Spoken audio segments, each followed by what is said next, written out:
any human resource management system, even if you are following the manual way of the appraisal, so there will be appraisal template with the KRAs defined, and then based on that the appraisal is conducted. So this lecture is all about the appraisal template. So let us see how the appraisal template is defined, and I'll give you one template which you can use to do the appraisal of employee. Appraisal sales leader. During a specific period, each goal will have key result area and the weighted percentage. Based on each key result area, there will be weighting score which will be 1 to 5. So I'll be mentioning those details also here. Let me type rating scale. So this is a guideline which will help the appraiser. Rate is 5, so it means that employee whose appraisal is being done exceeds the expectations. 4 is meeting the expectations. 3 means needs the improvement. 2 means unsatisfactory, and 1 means unacceptable.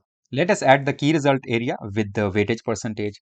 Suppose this is for the sales leader, as I mentioned. So first one will be the sales performance. In sales performance, I would add here 3 different aspects. One is, of course, achievement of sales target, definitely, which will come from the sales system. So achievement, sales target. And a second aspect that I want to mention here related to the sales performance will be increasing revenue and market share by analyzing current year's performance of the sales with last year's sales performance. And then will be, of course, building and maintaining a strong customer base. Customer retention is also very important for any business. So if the strong customer base is there, of course, your sales will be higher. So sales performance can be measured with these 3 aspects which I must mention. And I'll give a weightage of 25% here because I'm going to add more KRAs here.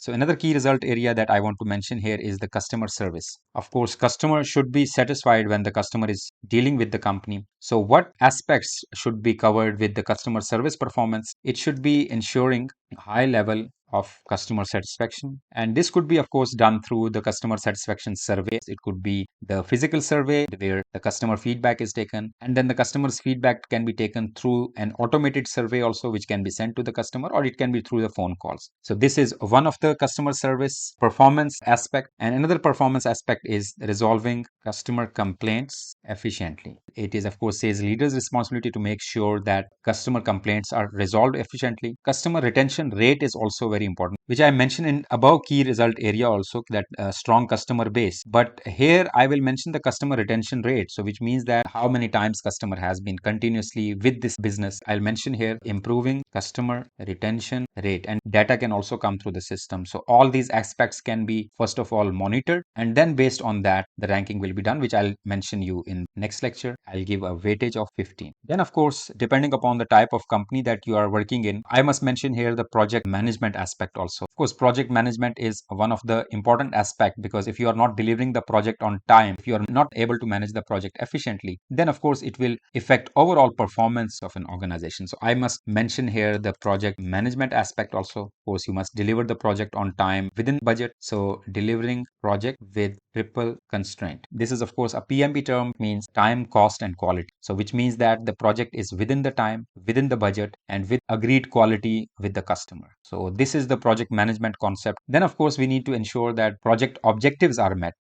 And there might be various risks within the project. So risk management is there, which is qualitative risk analysis, quantitative risk analysis. So whether the risk has been taken care, so we'll mention that here, the managing project risk efficiently. So it all will be part of the project management key result area. I'll give here 20%.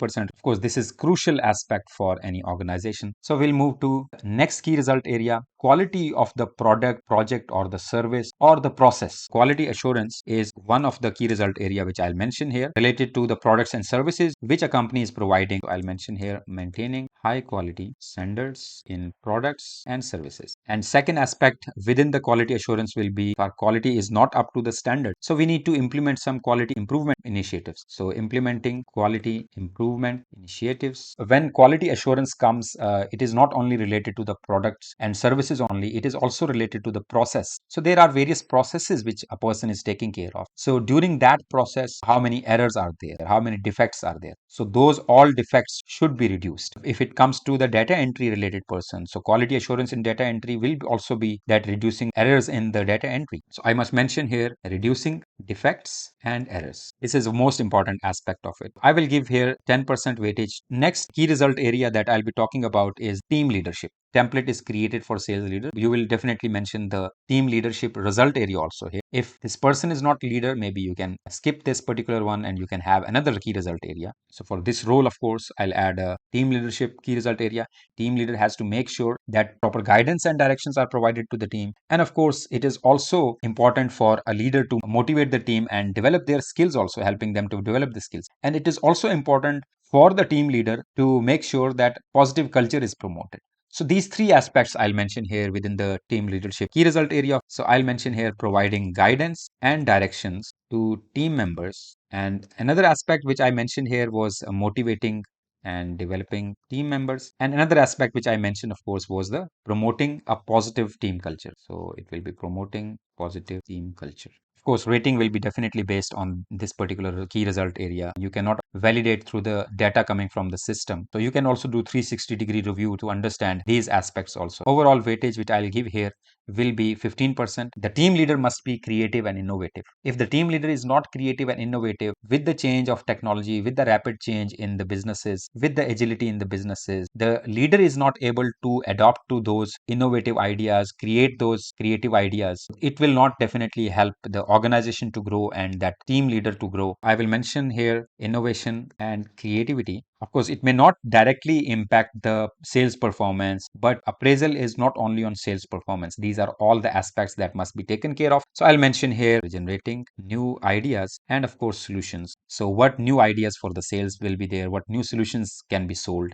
Then innovative practices, for example, whether a sales team leader is able to implement a new CRM system, implement new processes within the sales. These are, of course, related to the innovation and creativity. I'll mention here implementing innovative practices. As I mentioned, there are various processes within the sales function of an organization. A sales team leader has to make sure that the overall processes are improving. What is the contribution of sales team leader to the process improvement? So I'll mention here contributing to process improvements. These are the most important aspects within the innovation and creativity key result area. I'll give here 5% as a weightage. Then another aspect within the key result area that I want to mention here will be the time management. It is important to make sure that team leader is meeting the deadlines, able to prioritize tasks also. Time management, of course, helps organization overall to optimize productivity and efficiency. So I'll mention three aspects here as I have been mentioning in all other key result areas also. So here also I'll mention three important aspects, which is meeting deadlines consistently and then prioritizing the task efficiently, optimizing productivity and efficiency. Within the time management, these three important aspects must be taken care of. Communication skill, of course. So within the key result area of the communication skill, how the performance will be measured. Performance will be on clear and effective communication with team members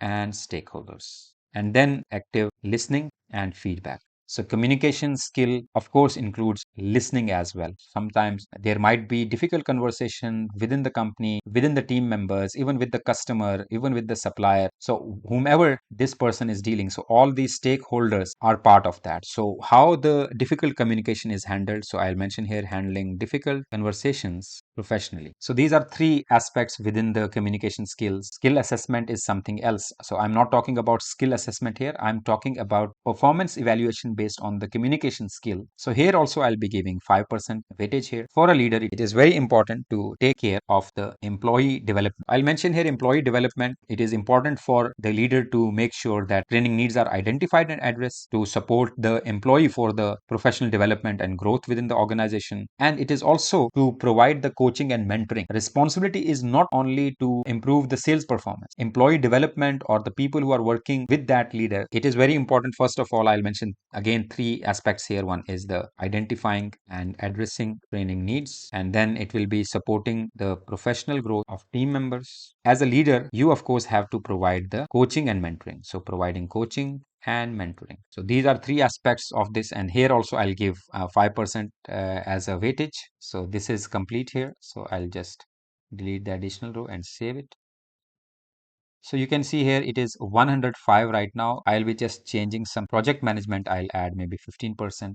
So it should be 100%, of course. You cannot exceed 100%. Now you can see here our first appraisal template is ready with all these key result areas. These key result areas are for the team leader of sales, person who is leading the sales division specially. For that team leader, these are the key result areas. When you are creating the templates, you can of course create for multiple roles here. For example, if it was related to IT manager, it will be of course not the sales performance. Internal users are also customer. Project management will also be there. Quality management will be there. Team leadership will also be there. These might be related, but you will be changing depending upon what specific role a person is taking care of. It is not the skill assessment. It is totally related to performance. Rating could come from system, from the surveys, and from anywhere. And here you can see our first appraisal template is ready.